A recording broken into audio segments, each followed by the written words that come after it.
Hello everyone. Last time जी आई जी। Think हमने discuss किया था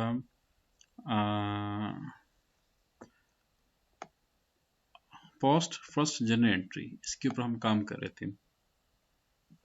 और उसके बाद आई थिंक जब हम एंट्री को फर्स्ट एंट्री को पोस्ट कर रहे थे तो उस दौरान एक एरर भी आया था और मैंने आपसे कहा था कि आप इसकी स्क्रीनशॉट नोट कीजिए।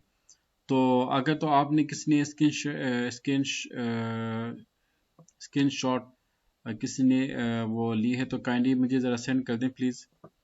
और मुझे बता दें कि वो एरर क्या था। Basically I think profit centre का था एरर। और हम इसको जो है रेज्यूम करते हैं दोबारा से।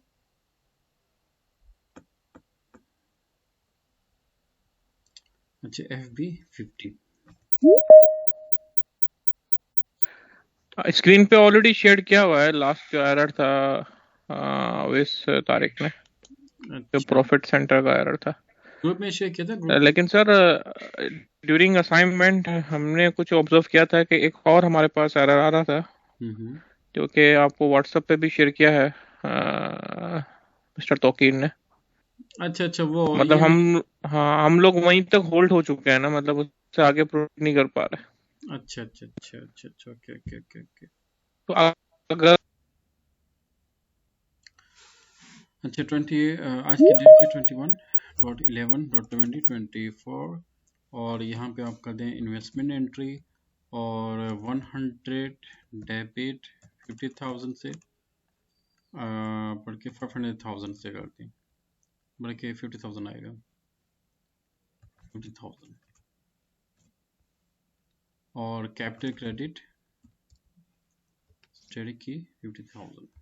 Control S. अच्छा, ये आपके पास एरर आ रहा है। Correct customising settings for ledger for the universal journal. I think इसने शायद जो है ना इसे एस के ऊपर एस का जो मेन सर्वर के ऊपर काम किए तो उसकी सेटिंग से काफ़ी चीज़ें जो है वो चेंज हो जाती हैं। लास्ट टाइम जो एरर आ रहा था वो था बेसिकली आपका प्रॉफिट सेंटर का। तो उसके लिए आपको प्रॉफिट सेंटर भी क्रिएट करना होगा। प्रॉफिट सेंटर को आपने यहाँ पे मेंशन भी करना होगा जो मैंने आपको लास्ट टाइम गाइड किया था। अच्छा, जब भी कोई एरर आता है आप इसको क्लिक करें। और बाज़ औक़ात आपको बाज़ औक़ात एरर के अंदर ही आपको बाकायदा पाथ बता दिया जाता है। अब जैसे कि पहला आपके पास हेडिंग आ रही है correct the customising settings for ledger. उसके बाद डायग्नोसिस है, सिस्टम रिस्पॉन्सिस है एंड प्रोसीजर है। आप इस प्रोसीजर के ऊपर क्लिक करोगे तो सिस्टम बता देगा कि कौन कौन से एरर्स हैं जिसको आपने सॉल्व करने। तो ये डिफरेंट आपके पास एरर्स आ रहे हैं। तो आप में से कोई भी एक फटाफट इसकी पिक्चर ले लें, स्क्रीनशॉट ले लें फौरन प्लीज, जल्दी से। अच्छा, एक चीज याद रखिएगा, यहाँ पे लेडजर्स डिफरेंट टाइप्स के गिवन है जैसे कि E1, EL, IE, double L, PC, Z3, ZPS and so on. तो हम जो है वन बाय वन इन सब की सेटिंग्स करेंगे। ओके। तो अच्छा, यहाँ पे ये आ रहा है document splitting is active in company code AB10। Activate profit centre accounting in controlling area AB10। आमतौर पे SCP के अंदर जो वर्ड्स हैं वो आपको उसमें शॉर्ट वो उसमें लिखा जाता है। तो इसके ये आपके आप यहाँ पे जो क्वेश्चन मार्क के ऊपर और यहाँ से डायरेक्ट पाथ आपको बता दिया जाएगा। Activate profit centre accounting in physical year dependent settings. कोई बता सकते हैं व्हाट इज प्रॉफिट सेंटर? एक मिनट, प्रॉफिट सेंटर अकाउंटिंग क्या होता है? Click on position. Company code क्या था आपका? AB10। और यहाँ पे आप प्रॉफिट सेंटर अकाउंटिंग को टिक करके इसको सेव कर दें। आज की क्वेरी से आप आज के जो क्वेश्चन है वो हैं what is profit centre accounting, why profit center accounting is important for all modules, and why profit center accounting is important for costing। ये प्लीज क्वेश्चन नोट कीजिए।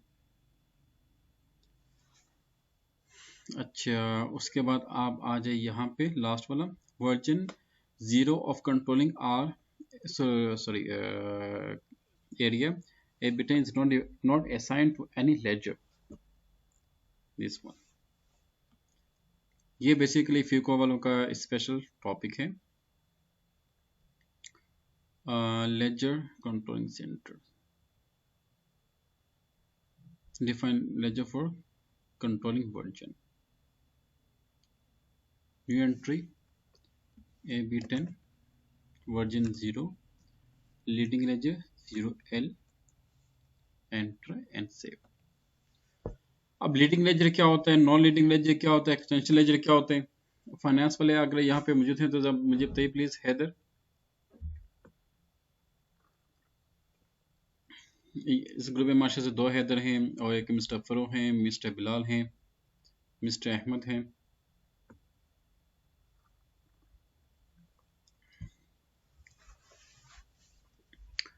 Okay, come back. अच्छा, अब रहे आपके ये दोनों हमने सेव कर दिए, अब ये आपके लेजर रह गए। तो हम आते हैं बैक एंड के ऊपर, SPRO, देन IMG, देन आप आ जाए फाइनेंशियल अकाउंटिंग पे, financial accounting global settings, then आप आ जाए ledgers, then ledger, then define ledger group, इसमें नहीं। अच्छा, ये define settings for ledgers and currency types, click on this one, ignore this. जी, अब आप ज़रा अपनी जो मैंने आपसे कहा था पिक्चर है उसको ज़रा ओपन कीजिए। पहला आपके पास आ रहा है E1। अब यहाँ पे देखिए E1 कौन सा है, ये E1, इसको आपने सेलेक्ट किया, click on, double click on company code settings to, sorry company code settings for ledger. Okay, अब आप पोजीशन पे आ जाएं और यहाँ पे अपना कंपनी कोड दें AB10। अच्छा, लास्ट में नहीं कि जो मेरे पास लेटेस्ट की एरर्स आ रहे हैं सेम आपके पास हो, आपके पास कोई भी नाम आ सकता है। टैब की यूज करें और यहाँ पे आपका आ रहा है पोस्टिंग पीरियड वेरिएंट। अगर तो आप देखें तो एरर के अंदर भी यही कह रहा है, posting period variant is empty, ledger E1 company code AB10। Okay, तो याद रखिएगा बीइंग अ कंसल्टेंट आप लोगों ने जो भी एरर आते हैं ना उसको पहले प्रॉपर अंडरस्टैंड करना, भाई एरर आपसे क्या कह रहा है। वो एक हमारे ना वो टीचिंग फील्ड में होता है कि भाई जब भी कोई इशू आता है ना केमिस्ट्री में या फिजिक्स में, बायो में, तो हम ये देखते हैं कि भाई एरर क्या आ रहा है। आपने सबसे पहले तो चीज़ होती है कि अंडरस्टैंडिंग ऑफ एरर, फिर उसके बाद आप उसका बेस्ट सॉल्यूशन डिफाइन करते हैं। तो पोस्टिंग पीरियड था PPVA, आई थिंक चाहिए ही था। ड्रॉप लिस्ट से आप ज़रा इसको कंफर्म करें, ऐसा ना हो कि कोई और हम यहाँ पे PPVA, ये देख रहे हैं AB10। अब मैंने AB10 लिखा तो मुझे मालूम होगा भाई मेरी कंपनी का ही कोड है। ओके, इसको आप सेव कर दो,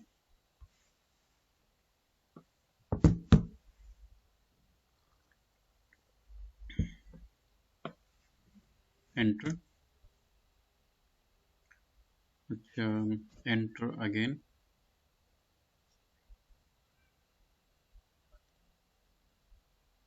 कम बैक। उसके बाद क्या था, E1 के बाद था EL, EL ये आ गया, predictive ledger, select this, double click on company code settings,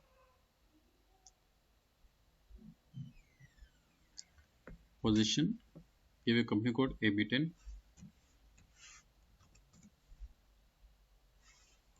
tab key, posting period PPVA, enter and save, enter again, enter again, okay, come back. उसके बाद है आपका आई ई। आई ई कहाँ पे है?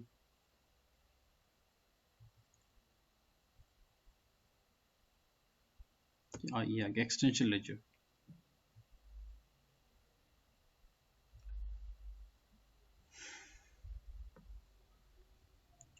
अच्छा, पोजीशन ये भी 10।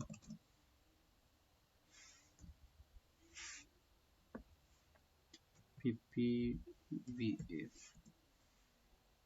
Enter and save.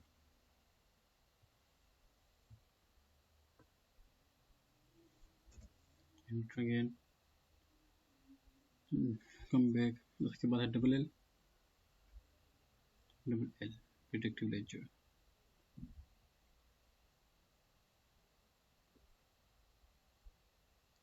तो वन बाय वन आपने सबको अपडेट करने, सबके जो पोस्टिंग पीरियड को अपडेट करने।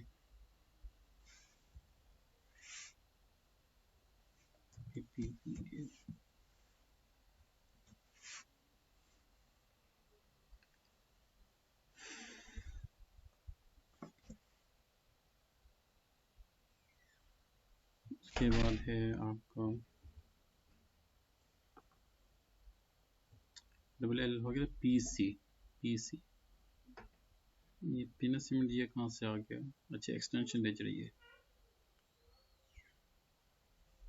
अच्छा, अगर आप देखें तो यहाँ पे ये जो आ रहा है ना, ये एक्सटेंशन, ये स्टैंडर्ड जर्नल एंट्रीज, ये इसको फोकस कर रहे हैं।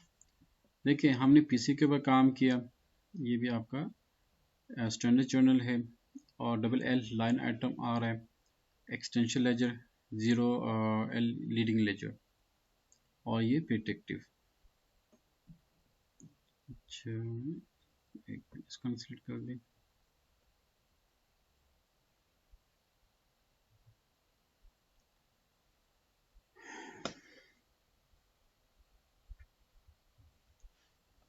फाइनेंस वाला अगर यहाँ पे है तो काइंडली ज़रा मुझे कंफर्म कर दें, आपके लिए एक बहुत इंपॉर्टेंट क्वेश्चन है। पीपीवी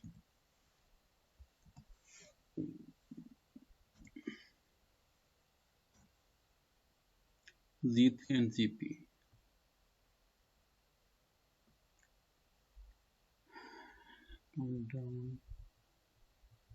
अच्छा, आप जो है ना यहाँ से भी इसको चेक कर सकते हो। Z3 अपेंडिक्स लेजर, Z3 है ना, double click on this. Position A bit,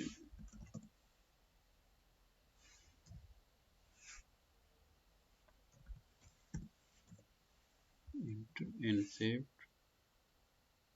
enter। गलत हो गई। Okay, last one is ZP। ZP आ गया, select this, background,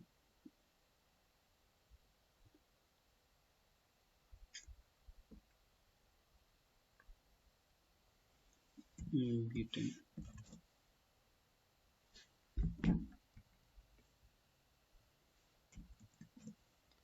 enter and save, and enter। So we have solved all errors।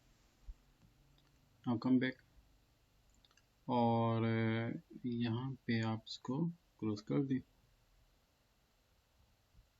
और refresh कर दो आप इसको। FP 50 21.11.2024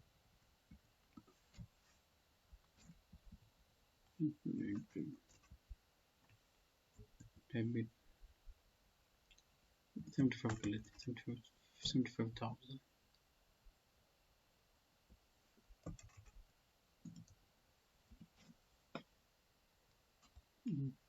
save.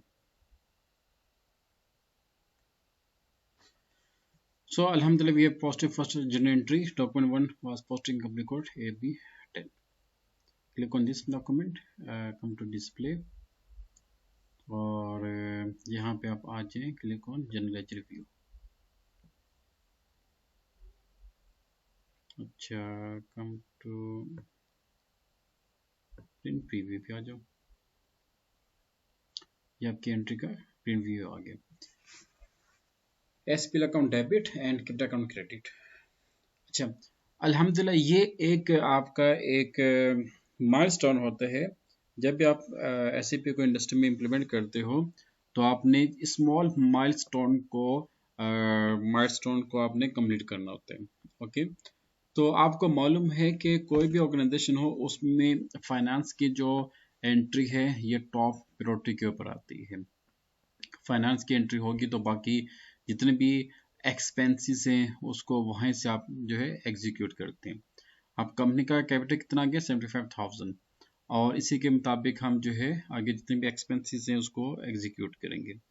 और एक और चीज़ ये है कि यहाँ भी ये देखेंगे इस एंट्री को पोस्ट करने के लिए हमने जो भी बैक एंड के ऊपर सेटिंग्स की, फॉर एग्जांपल कंपनी कोड वो हमने मेंटेन किया, पोस्टिंग पीरियड वेरिएंट, ये पोस्टिंग डेट पीरियड ऑटोमेटिकली उसमें आ गया, पोस्टिंग पीरियड वेरिएंट हमने मेंटेन किया था, फिजिकल ईयर हम लोगों ने मेंटेन किया, डॉक्यूमेंट नंबर रेंजेस 0001 हमने मेंटेन किया था, सॉरी 0001 से लेके 0999, और उसके बाद था आपका करेंसी, और फिर उसके बाद आपकी ये जो थी पोस्टिंग की, और क्या उसे कहते हैं जनरल लेजर, और आपने चार्ट अकाउंट को क्रिएट किया, किस लिए क्रिएट किया था, इस जनरेटरी की पोस्टिंग के लिए।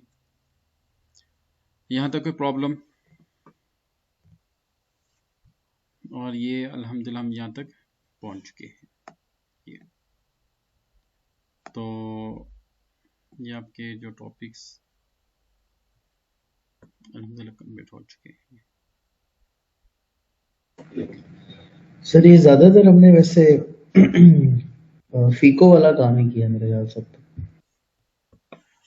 इसमें पता क्या था, आपकी बात दुरुस्त है। आप ये देखें कि फीको ऐसी चीज है कि इसके बिना आपका कोई भी डिपार्टमेंट एग्जीक्यूट हो ही नहीं सकता। देखें ये जो था ना टॉपिक नंबर आप देख लें 12 एंड 13, ये दो तो फीको के हैं। उससे पहले जितने भी हैं एंटरप्राइज स्ट्रक्चर। अच्छा, अब हम आते हैं प्लांट मेंटेनेंस के ऊपर हम बात करते हैं। प्लांट मेंटेनेंस के ऊपर जब आप आते हैं उसके लिए आपको क्या चाहिए, एंटरप्राइज स्ट्रक्चर, वो तो आपके लिए कंपलसरी है। फिस्कल ये भी आपके लिए कंपलसरी है। पोस्टिंग पीरियड वेरिएंट भी आपके लिए कंपलसरी है। फीड स्टेटस वेरिएंट भी आपके लिए कंपलसरी है। उसके बाद कंट्रोलिंग एरिया भी, वर्जन, डॉक्यूमेंट नंबर एंड ये कंट्रोल, ये आपके लिए इम्पोर्टेंट है। तो बाकी ये जो टॉलरेंस है इसको मैं क्या कर देता हूँ, और ये 3, इसके अलावा ये 3 हो गए। यस, ये जो ब्लू कलर में आपको नज़र आ रहे हैं ये बेसिकली हैं फीको के। ओके, और बाकी जो वाइट कलर के हैं ये अदर मॉड्यूल्स के लिए हैं। इसके नीचे अगर हम आते हैं ना, ये cost centre, cost elements, profit centres, ये सब मॉड्यूल्स के लिए हैं, चाहे वो फीको के हों, चाहे वो प्रोडक्शन के हों, चाहे वो सोर्सिंग एंड प्रोक्योरमेंट के हों, चाहे प्लांट मेंटेनेंस के हों। इवन जो एससीएम है उसके लिए भी इस चीज़ को कंपल्सरी कर दिया गया है। एक और चीज़ आपको ये भी आपके नॉलेज में होगी, जो एसएपी S/4HANA के ऊपर काम कर रहे हैं, आपको मालूम कि जो लेटेस्ट वर्जन है उसमें जो कंट्रोलिंग है उसको मर्ज कर दिया गया है फाइनेंस के साथ। मीन के आप कोई भी जनरल एंट्री, अगर इस ग्रुप में फाइनेंस के प्रोफेशनल्स अगर उन्होंने ज्वाइन किया हुआ है उनको मालूम होगा कि अभी जो इंडस्ट्रीज में जनरेटरीज पोस्ट होती हैं, जब तक उन एक्सपेंसेस को आप कॉस्ट सेंटर के साथ इंटरलिंक नहीं करते आपके एक्सपेंस की एंट्री पोस्ट ही नहीं होती। तो ये तमाम चीज़ें जो हैं ये तमाम मॉड्यूल्स के लिए इम्पोर्टेंट है। अच्छा, अब हम अगला स्टेप स्टार्ट करते हैं। अच्छा, यहाँ तक किसी को कोई प्रॉब्लम, कोई क्वेरी जो डिस्कस करना चाहते हो, कोई technical point, please.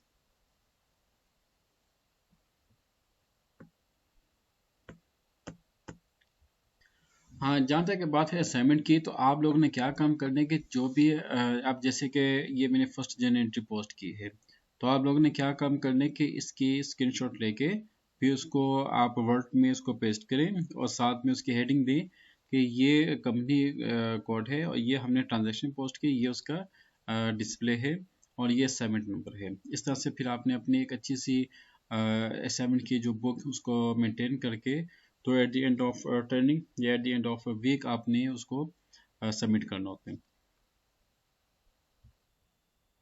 Okay student, अब हम अगला स्टेप स्टार्ट करते हैं।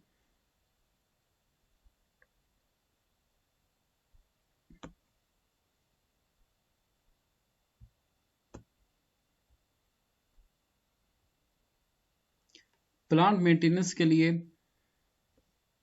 अच्छा अब हमारा अगला टारगेट क्या है?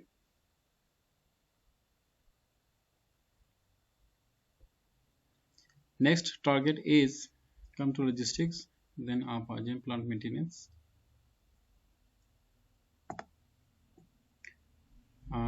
Technical objects, environment, work centers. Okay, next target is we have to create work center. Okay, work centre के बाद फिर इंशाल्लाह हम किस पे काम करेंगे, फंक्शनल लोकेशन के ऊपर, देन हम इक्विपमेंट के ऊपर काम करेंगे। ओके, तो इसी तरीके से इंशाल्लाह जो है एमटीओ के ऊपर, फिर उसके बाद आप क्या जाती हैं। अच्छा सर, एक क्वेश्चन है, फंक्शनल लोकेशन पहले डिफाइन नहीं करेंगे, पहले वर्क सेंटर डिफाइन करेंगे, इसका कोई लॉजिक? बिल्कुल, लॉजिक ये है कि जो फंक्शनल लोकेशन में वर्क सेंटर आता है, तो जब तक आपका वर्क सेंटर नहीं होगा, you will not create work centre, sorry functional location. बहुत अच्छा सवाल किया आपने, ब्रिलियंट। मीन ये जो आपका फंक्शनल लोकेशन है ना, इसके अंदर आपको चाहिए वर्क सेंटर। तो वर्क सेंटर हम पहले यहाँ पे बनाएंगे, तब हम इजीली अपना फंक्शनल लोकेशन को मेंटेन कर सकते हैं। और फंक्शनल लोकेशन जब बन जाएंगे ना, फिर हम उसके मुताबिक इक्विपमेंट को उसके साथ एडजस्ट कर पाएंगे। जी, जो क्वेश्चन इज क्लियर? जी जी सर, क्लियर। Thank you. अच्छा, तो हमारा अगला फोकस क्या है, work centre, we have to define. माजूर सर, इंटरप्ट कर रहा हूँ। एक का सवाल यह है कि सर मैंने हाईलाइट यहाँ पे किया था कॉस्ट सेंटर, तो मैं कॉस्ट सेंटर नहीं बना, मैं वर्क सेंटर बना रहा हूँ। माशाल्लाह, बहुत अच्छा सवाल किया आपने। ये मुझे आज देखिए, ये मज़ा आता है कि आप लोग जब टेक्निकल क्यूरियस करते हैं। अच्छा, देखें मैंने बात की है कि हमारा अगला टारगेट क्या है। मैंने आपसे ये नहीं कहा कि मैं अभी इसको क्रिएट कर रहा हूँ। ओके, देखें पहले लेक्चर से लेके आज तक हमने जितनी भी वर्किंग किए हैं ना, वो किस लिए किए थे कि हम अपनी एक फर्स्ट एंट्री को पोस्ट कर सकें। That was our milestone. तो ये जो नेक्स्ट हमारा माइलस्टोन कौन सा है, वर्क सेंटर एंड फंक्शनल, बल्कि फंक्शनल लोकेशन आपका वो है माइलस्टोन है। उसके लिए हमें क्या चाहिए, वर्क सेंटर। वर्क सेंटर हमने बनाना है, तो वर्क सेंटर के जो बेसिक पैरामीटर है हमने उसको डिफाइन करने। अब वर्क सेंटर के अंदर क्या आता है, कॉस्ट सेंटर, तो हमने उसको भी डिफाइन करना, यानी कि ये हमारा टारगेट है। ओके, ये टारगेट है, आप इसको मेंटेन करने। क्लियर? अब इस वर्क सेंटर के लिए हम बैक एंड के ऊपर जो भी वर्किंग करेंगे ना, वो इस वर्क सेंटर के लिए होंगी।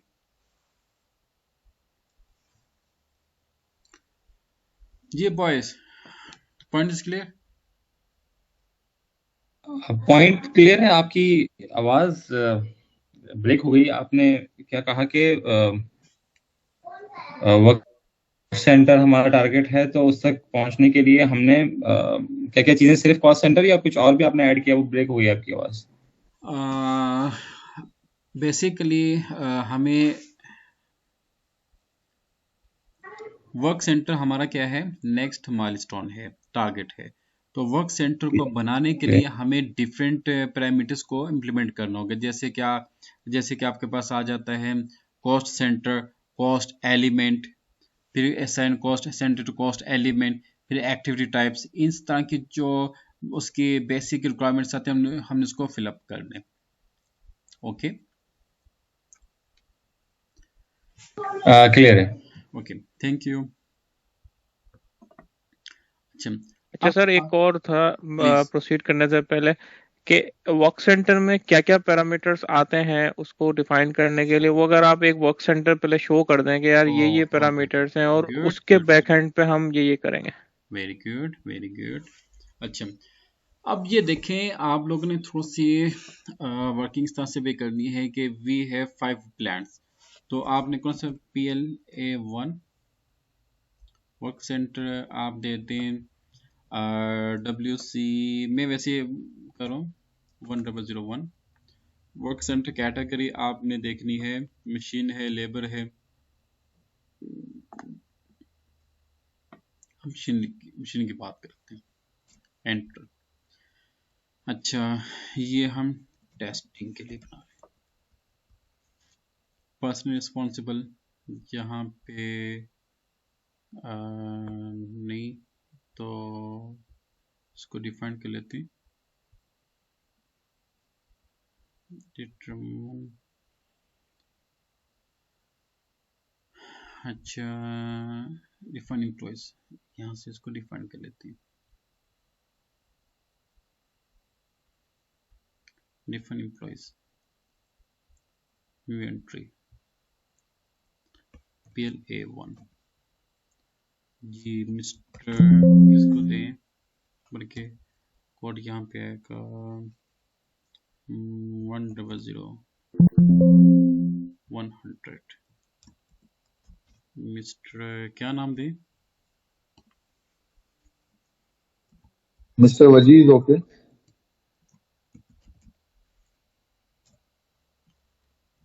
Enter and save.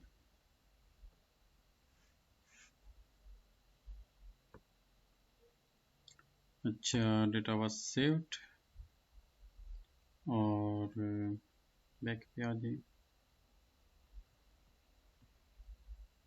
ये यहाँ पे आ गया। ओके, स्टोरी लोकेशन क्या थी, लोकेशन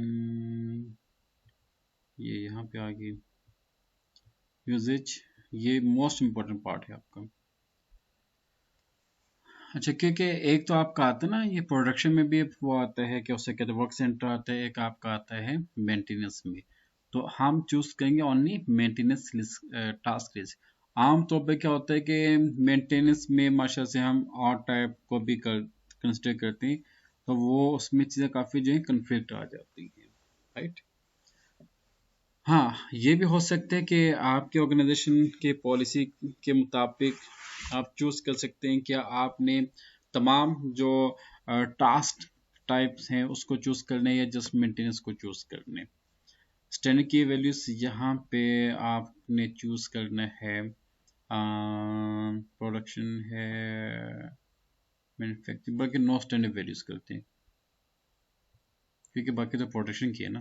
अच्छा, देन एंटर, देन आप आ जाए डिफ़ॉल्ट वैल्यूज पे, इसको आप स्किप कर दो। कैपेसिटी को आप यहाँ पे देख लें, मशीन है। ओके, नेक्स्ट शेड्यूलिंग कैपेसिटी हम देते हैं, testing capacity responsible 001 SAP example. बाकी प्लान ग्रुप वो हम इसको लेटर ऑन डिफाइन करेंगे, आवर्स के हिसाब से उसको वो करते हैं। स्टार्ट टाइम क्या होगा,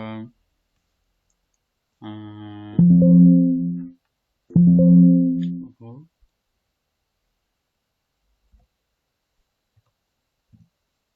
9 and 10 15 utilization 100 length of break ये हम देते हैं 1 आवर की, हम देते हैं कितने रखने हैं 25। सेंटर। अच्छा, एक और चीज़ ये है कि इसमें वापस आ जाए 200 आवर्स पर डे। अच्छा, ओके, एंटर कर दें, यहाँ से वापस आ जाए, शेड्यूलिंग पे आ जाओ और यहाँ पे आप दे दें, मशीन को सिलेक्ट करें, कॉस्टिंग पे आ जाए। ये है असल चीज़। अब यहाँ पे देखें, we are creating work centre and cost centre is compulsory for your work centre. अब कॉस्ट सेंटर होगा तो हम अपना वर्क सेंटर बना पाएंगे। दूसरी इंपॉर्टेंट चीज़ ये क्या है, यहाँ पे एक्टिविटी टाइप, भाई हमारे पास एक्टिविटी टाइप होगी तो हम उसको प्रोसीड कर पाएंगे ना। कॉस्टिंग के हिसाब से आपने कितने लेबर्स को हायर किया हुआ है, आपने मशीन की जो ओवर हेड है आपने उसको भी कैलकुलेट करने, आपने इंजीनियर्स या जो आपके फ्यूल है आपने उसको भी एडजस्ट करने, आपने जो इलेक्ट्रिसिटी है या जो उसके सपोर्टिव जो उसके लिए यूटिलाइजेशन आइटम्स है आपने उसको भी कैलकुलेट करने। ओके, तो यहाँ पे कॉस्ट सेंटर आपके लिए इम्पोर्टेंट है, आपके लिए एक्टिविटी टाइप भी इम्पोर्टेंट है, राइट। अच्छा, दूसरी आप ये कहते हैं कि यहाँ पे देखें एक और चीज़, ये कंट्रोलिंग एरिया, हमने कंट्रोलिंग एरिया को डिफाइन किया। अगर हम कंट्रोलिंग एरिया डिफाइन ना करते तो देखो, आपने कंट्रोलिंग एरिया को डिफाइन किया ना, तो मुझे ये बताएं कि जब आप कंट्रोलिंग एरिया बना रहे थे तो क्या उसमें चार्ट ऑफ काउंट कंपल्सरी नहीं था या नहीं था, ये बताएं। जी था सर। अच्छा, इसका मतलब ये हुआ कि भाई आपका कंट्रोलिंग एरिया तब बनेगा जब आपका चार्ट ऑफ काउंट कंप्लीट होगा। तो अब चार्ट ऑफ काउंट आपका तब बनता है जब आपका physical field status variant complete होगा और फिजिकल वो मेंटेन होगा। तो इसमें आपने ये देखने कि जो भी आप अपनी एक्टिविटी को क्रिएट करते हैं ना, तो उस एक्टिविटी के लिए आपको सपोर्टिव एक्टिविटीज को लास्ट में क्रिएट कर दें। अगरचे ये कंट्रोलिंग एरिया आपका काम नहीं है, चार्ट ऑफ काउंट आपका काम नहीं है, अकाउंट ग्रुप आपका काम नहीं है, वर्जन भी आपका काम नहीं है, कॉस्ट सेंटर भी आपका काम नहीं है। मुझे ये बताए कि जब आपका काम नहीं है तो फिर यहाँ पे आप लोग क्या करेंगे, ये बताएं फिर। ये तो आपके सामने है, ये है भी मतलब कि प्लान मेंटेनेंस में। अवैस अगर आप हैं तो आपको मालूम होगा कि इंडस्ट्री में क्या होता है कि अगर कोई स्पेसिफिक मॉड्यूल का कंसल्टेंट हो और उसने जस्ट अपने स्पेसिफिक मॉड्यूल की ही ट्रेनिंग ली हो, तो उसमें अगर इस तरह का कोई इश्यूज आ आते ना, तो वो कंसल्टेंट, वो जो कंट्रोलिंग कंसल्टिंग की मिलते करे, जनाब ये इसका आप हमें कोड प्रोवाइड करें। अब क्या होगा, अब हम बैठ गए, चलो भाई हमारे पास कॉस्ट सेंटर का कोड आएगा तो हम आगे मूव करेंगे, वरना हम बैठ के इंतजार करेंगे, और क्या हो सकते हैं।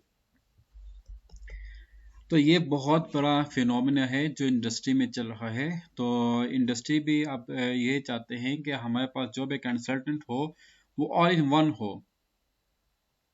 ओके, आपके पास इस तरह के मतलब कि देखें आप,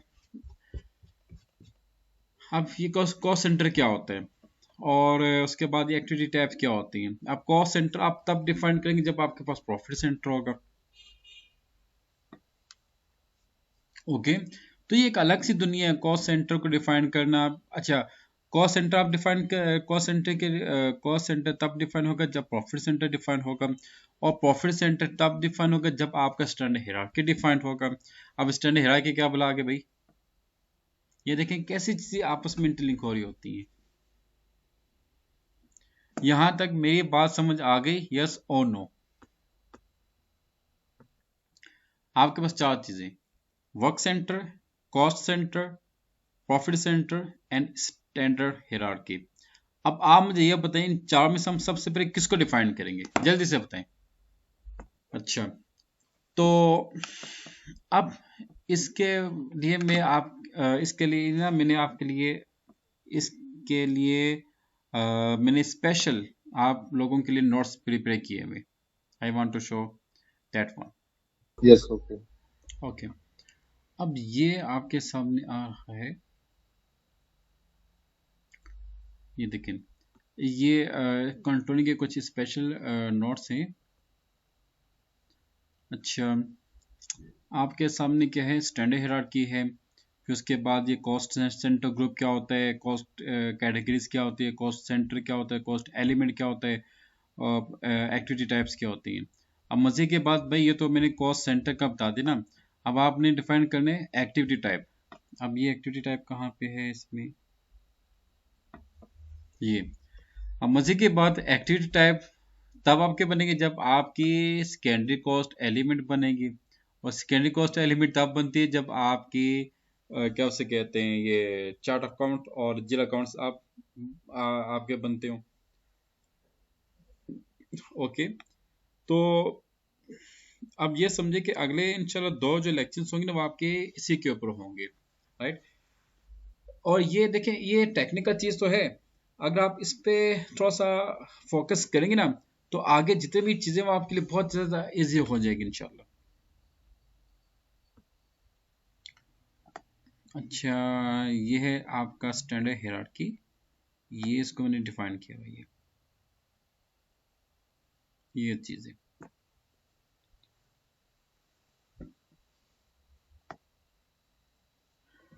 अब इसमें मेंटेनेंस कहाँ पे है, मेंटेनेंस आपका आ जाता है, मेंटेनेंस ये है, आप जहाँ पे आते हैं मेंटेनेंस ये। बाकी जो फाइनेंस वाले हैं, जो फीको वाले हैं, वो तो सबको डिफाइन करेंगे, जो कंट्रोलिंग वाले हैं वो भी सबको डिफाइन करेंगे, जो आपके हैं ना मेंटेनेंस, प्लांट मेंटेनेंस वाले, वो इसी को ज़्यादा कंसंट्रेट करेंगे। प्रोडक्शन में मेंटेनेंस आ जाते हैं। अच्छा, अब चूंकि हमारे पास डिफरेंट 5 प्लांट्स हैं, तो हमें डिफरेंट उसी हिसाब से अपना रोड मैप को डिफाइन करना होगा। नेक्स्ट क्लास में इंशाल्लाह हम कंट्रोलिंग को ज़रा फोकस करेंगे, और जो आज मैंने आपको एक टारगेट बताती है, इसको इंशाल्लाह हम जो है नेक्स्ट वीक में इसको हम कंप्लीट कर देंगे। ओके, फिर उसके बाद हम अगला टारगेट सेट करेंगे, फिर उसके हम डिफरेंट पैरामीटर्स को कॉन्फ़िगर करते जाएंगे। आप इसकी असाइनमेंट बना लें, और जो भी आप लोगों ने अपनी वर्किंग करनी है, अपनी कंपनी कोड्स बनाए, फिर उसके जो टॉपिक्स हमने बताई, जितने भी टॉपिक्स को परफॉर्म किया, इसको कन्फिगर करें। और जो भी एरर्स आते हैं तो आप मुझसे डिस्कस कर सकते हो, तो मैं आपको उसका सोल्यूशन भी बता दिया करूँगा। ओके, अच्छा, एक और चीज़ है कि मैंने जैसे कि लास्ट टाइम भी आपसे कहा था कि जो भी एरर आते हैं ना, आप काइंडली इसको नोट किया करें भाई, ये कौन सा एरर क्या था, उसका मैसेज नंबर क्या था, उसका सोल्यूशन क्या था, उसका पाथ क्या था। ओके, देखिए कंसल्टेंट का काम क्या होता है, एरर्स को सॉल्व करना, और यही आपके इंडस्ट्री में काम होगा इंशाल्लाह। तो होप सो कि आज का लेक्चर आपके लिए काफ़ी फ़ायदेमंद होगा, आप इसकी प्रैक्टिस करें, फिर मुझे अपडेट करें। Thank you. सर कुछ